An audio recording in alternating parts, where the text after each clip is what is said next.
মিছাতে টকা পইচা খৰচ কৰি লাভ নাই আইতা লাভ নাই মই কেইদিনমানৰহে আলহী তেনেকুৱা কথা নকবিচোন একাউণ্টত এটাও টকা নাই ইফালে ৰিলিজ দিলে ইয়াতো দিব লাগিব কি কৰা যায় তেওঁলোকৰ বিপদটো দেখিহে মই উপদেষ্টি সহায় কৰিবলৈ বিচাৰিছোঁ মাটি বাৰী ৰাখিনো কি কৰিম আমাৰতো ল'ৰা ছোৱালী বুলিবলৈ নাই থকা দিনকেইটা যেনে তেনে চলি যাম স্বজ্ঞানে আজিলৈকে মই কাকো অন্যায় কৰা নাই মোৰ বিশ্বাস ভগৱানে কেতিয়াও আমাক বিপদত নেপেলায়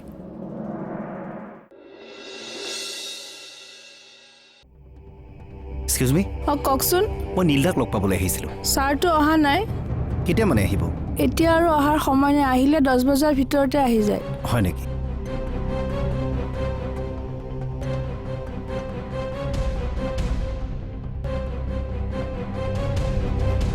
দাদালে ফোন এটাকে কৰি চাওঁ নেকি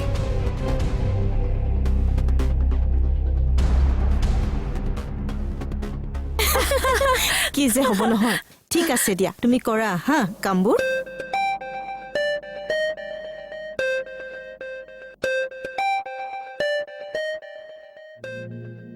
কাৰ ফোন কুনাল চাওঁ মোক দিয়া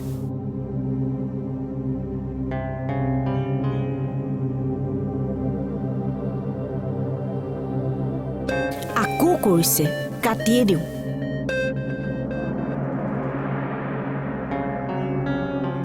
লাষ্ট কলটো ডিলিট কৰি দিবাচোন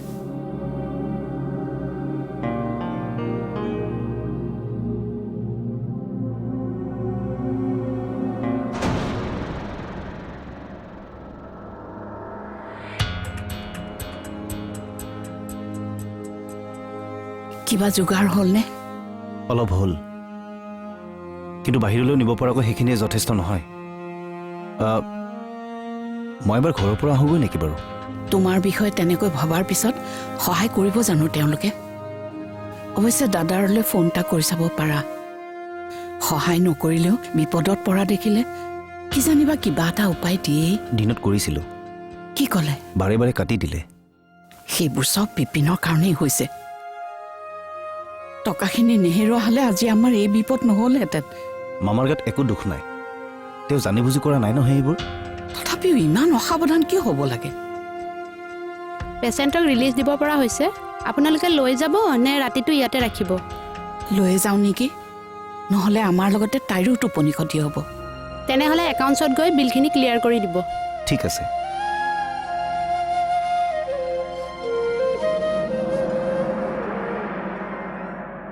হ'লনে হ'ল এইখন ডিচাৰ্জ লেটাৰ আপোনাক এবাৰ ছাৰে মাতিছিলে হ'ব ছাৰ পেচেণ্টক আজি লৈ যাব ন হয় ছাৰ বেংগলোৰলৈ নিয়াৰ কথা কি ভাবিছে কাইলৈৰ ভিতৰত লৈ যাম বুলি ভাবিছোঁ ছাৰ ডনাৰ পালে ডনাৰ এজন লাগিব নহয় সেইটো কথা চিন্তা কৰাই নাছিলোঁ নহয় ছাৰ কৰক ডনাৰ এজন লগত লৈ নগ'লে অসুবিধা হ'ব ছাৰ মই ডনেট কৰিব পাৰিমনে ব্লাড গ্ৰুপ একেই হ'ব লাগিব হয় ছাৰ তাইৰ আৰু মোৰ ব্লাড গ্ৰুপ একেই হয় তাৰ উপৰিও আৰু দুটা ক্ৰাইটেৰিয়া আছে যিটো ফুলফিল কৰিব লাগিব কওকচোন শাৰীৰিকভাৱে আৰু মানসিকভাৱে সুস্থ হ'ব লাগিব আৰু 18 পৰা 60ৰ ভিতৰত বয়স হ'ব লাগিব আৰু BMI হ'ব লাগিব 35তকৈ কম আৰু এইখিনি জানিবলৈ আপুনি আৰু দুটামান টেষ্ট কৰিব লাগিব মই লিখি দিম যোৱাৰ আগতে আপুনি এবাৰ লেবৰেটৰীৰ পৰা গৈ আহিব ৰিপৰ্টটো আহিলে মই আপোনাক ফোন কৰি হ'ব ছাৰ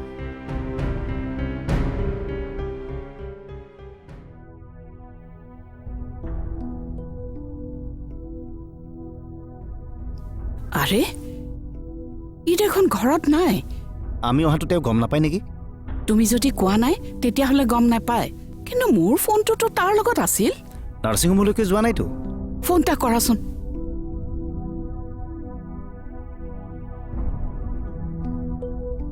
চামুক দিয়া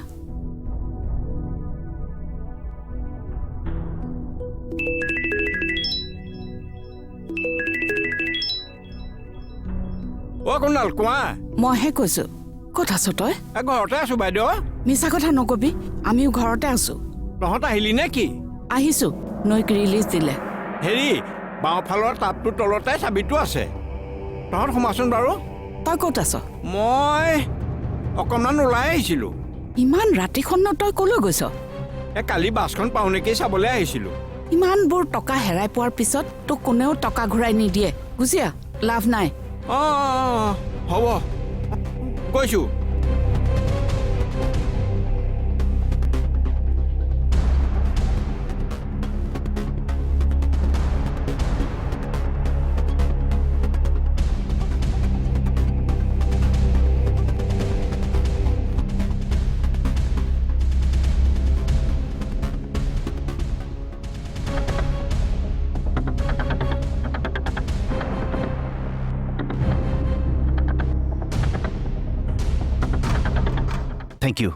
থেংক ইউ ডক্টৰ। আপুনি বহুত ভাল খবৰ এটা দিলে। Thank you very much. কাৰ ফোননো? ডক্টৰৰ কি ভাল খবৰ? লিভাৰ ডনেশ্যনৰ কাৰণে দুটামান টেষ্ট কৰিব লাগে। মই চেম্পল দি থৈ আহিছিলোঁ। এতিয়া ফোন কৰি জনালে ৰিজাল্ট পজিটিভ। মই ডনেট কৰিব পাৰিম আইতা? তুমি ডনেট কৰিবা? অঁ। নাই নালাগে, তাইক মই ডনেট কৰিম। আপুনি ডনেট কৰিব নোৱাৰিব আইতা। কিয় নোৱাৰিম? দোস্তৰ মত মই এগৰাকী সুস্থ সবল মানুহ। কেৱল সুস্থ সবল হ'লে নহ'ব আইতা, বহুকেইটা চৰ্ত পূৰণ কৰিব লাগিব। তুমি মোক ডাক্তৰৰ ওচৰলৈ লৈ বলাচোন, তাত চব ঠিক ওলাব। 60 বছৰতকৈ বেছি বয়সৰ মানুহক লিভাৰ ডনেট কৰিবলৈ নিদিয়ে আইতা। ডাক্তৰ বয়সটো কমাই কম। সেইবোৰ কৰি বিপদ চপাই লোৱাহে হ'ব। হওক, তথাপি মই তোমাক বিপদত পেলাব নোৱাৰো। মোৰ একো নহয় আইতা। লিভাৰ ট্ৰেন্সপ্লাণ্ট আজিকালি সহজ চিকিৎসা। মোৰ কিন্তু ভয়হে লাগিছে। আপুনি মোক এইখন ঘৰৰ বোৱাৰী হোৱাত সহায় কৰক। প্ৰয়োজন হ'লে এই ঘৰটো আপোনাৰ নামত লিখাই দিয়াৰ দায়িত্ব মোৰ। ময়োতো এগৰাকী তেজ মঙহৰে মানুহ। বাৰে বাৰে এইবোৰ কৰি তুমি কি পৰীক্ষা ল'ব বিচাৰিছা প্ৰভু?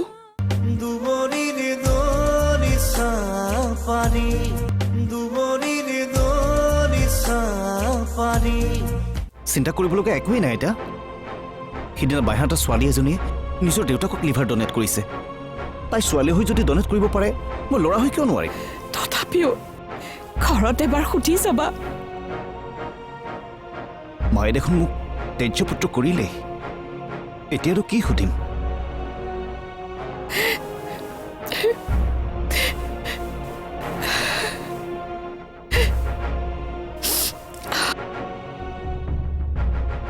আইতাই কৈছে তহেনি মোক ট্ৰিটমেণ্টৰ কাৰণে বাহিৰলৈ নিব বিচাৰিছ। অঁ, ডাক্তৰৰ সৈতে আলোচনা কৰিলোঁ। কাইলৈৰ ভিতৰত আমি যাব লাগিব। সেইবোৰ কৰি এতিয়া একো লাভ নাই। তেনেকৈ নাভাবিবিচোন। মানুহৰ মানসিক শক্তিও সুস্থ হৈ তোলাত বহুখিনি সহায় কৰে। মনটো দৃঢ় কৰ। মনৰ দৃঢ়তা মোৰ কেতিয়াবা হেৰাই গৈছে। সেই শেষ হোৱা দৃঢ়তাখিনি উভতি অহাৰ সময় হৈছে। সুখ এতিয়া মোৰ পদূলি মুখত। দুদিনমান কষ্ট হ'ব, কিন্তু ভাল দিনবোৰ উভতি আহিব।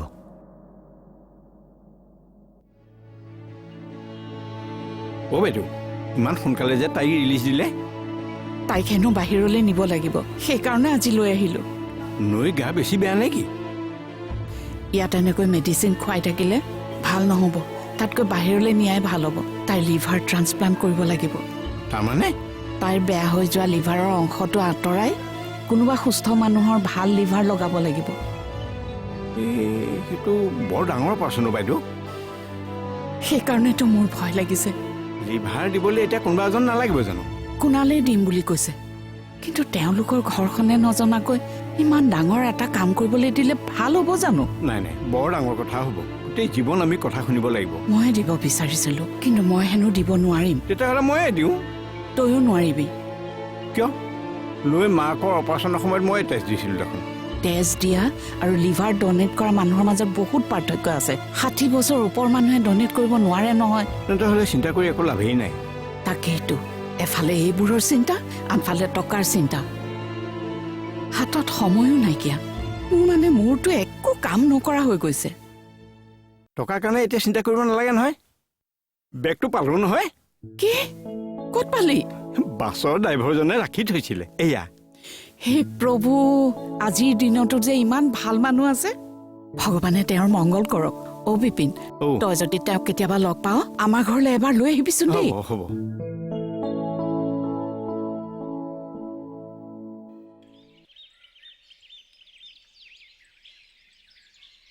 আইতা, টিকেট কনফাৰ্ম হ'ল। অলপ আগতে ফোন কৰিছিল। বিপিনো যাওঁ বুলি কৈছে। নালাগে নেকি? ইয়াত অসুবিধা হ'ব নহয়? এই ইয়াত একো অসুবিধা নহয়, তোমাৰ অসুবিধা হয় বুলিহে সি যাব খুজিছে।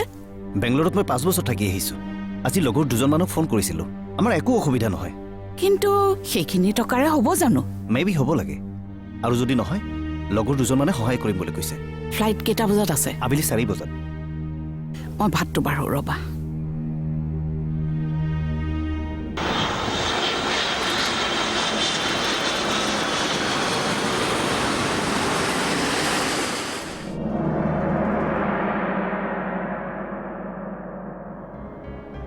অ' বাইদেউ, শুনালে ফোন কৰিছিল নেকি? অলপ আগতে গৈছেহে, এতিয়া চাগৈ ফ্লাইটতে আছে।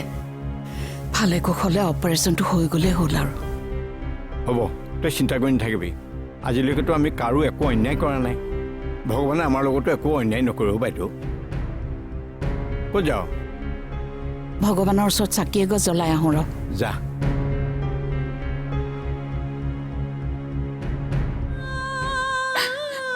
ময়োতো এগৰাকী তেজ মঙহৰে মানুহ। বাৰে বাৰে এইবোৰ কৰি তুমি কি পৰীক্ষা ল'ব বিচাৰিছা প্ৰভু? কালিৰ ভিতৰতে যদি নীলে পাহিক খেদি নপঠিয়াই তেনেহলে তুমি মোৰ নাম সলাই দিবা। নতুন নাম এটা তুমিয়ে ভাবি লোৱা পেহী, কাৰণ তোমাৰ এই উদ্দেশ্য মই কেতিয়াও পূৰণ হ'বলৈ নিদিওঁ।